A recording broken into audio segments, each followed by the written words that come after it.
Hello mga kananay cakes! Kamusta na kayo? For the voice over na ulit ang person.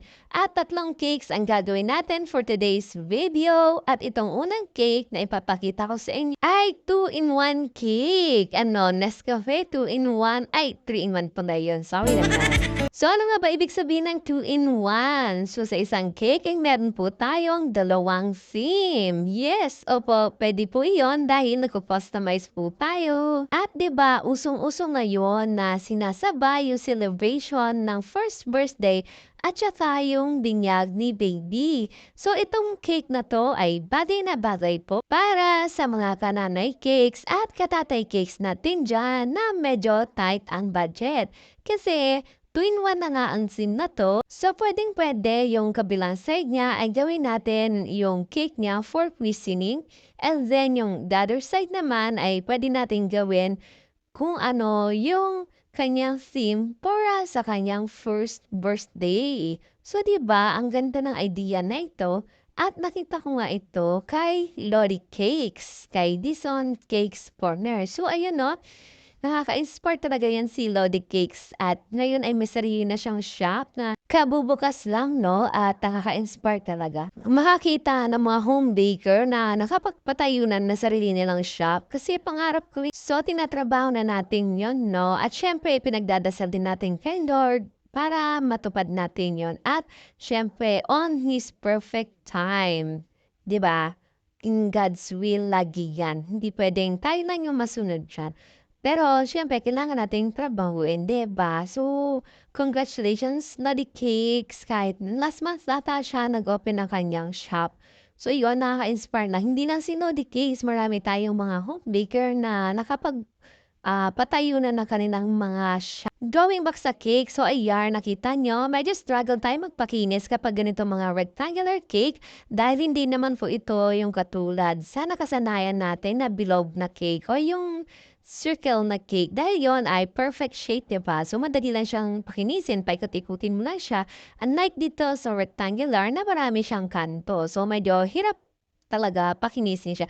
So ang ginawa ko dito kaysa ma-stress ako, ay ginamitan ko siya ng kung scraper. Ano ba yarn? Mali-mali ng mga lola. Oh no! Comb scraper ang ginamit natin dyan sa gilid ng cake para magkaroon po ng texture. So ayan ang secret diyan 'no, kapag hirap ka magpakinis, eh, lagyan mo ng texture ang iyong cake. Okay, tapos na kaysa ma-stress ka. As you can see ay naglagay ako dito ng shell para magsilbing border nitong ating cake at ang gamit ko ditong tip ay 1E. Napakaganda ng tip ng 1E. Try nyo. At yung isang tip naman na ginamit ko dito ay yung Ateco na number 32. Parang pinalit din kasi na version ng 1E yung Ateco number 32. Dalawa pala ang celebrant nitong ating cake at ang tema ng kanilang cake ay Cinderella at TikTok. So dahil mahilig daw sila mag-TikTok at mahilig din daw sa princess. So ayan, pinagsama ang TikTok and Cinderella. Proceed naman tayo ngayon sa ating pangalawa at pangatlong cake. Actually, ang nag-order nito ay bago nating suki na si Ma'am Marl Amatoza. So, instant suki natin si Ma'am, no? Simula na tikman nila yung ating cake ay sunod-sunod na rin yung kanyang pag-order. Halos every month ay umorder ito si Ma'am dahil pinanggigift niya daw ito, di ba? Sana all binibigyan ng cake, di ba? So, tayo ay hamak na tagagawa lamang. At thank you so much po, Ma'am Mar, sa palaging pag-order po until our next transaction. At alam niyo ba na napakaganda talaga ng creation ko na ito dahil ako lang po ang nag-execute niyan, ang nag-isip ng design na ito. So, wala lang. Proud lang ako sa sarili ko kasi nakakagawa na ako ng magagandang cakes. At ito nga pala yung kanyang pangalawang order na cake. Ayan, dinosaur theme cake din. Sorry guys, nabura ko na pala kung paano ko binuo itong mga topper na ito. Kasi full storage na tayo. So, no choice na ako kundi magbura ng ating mga videos.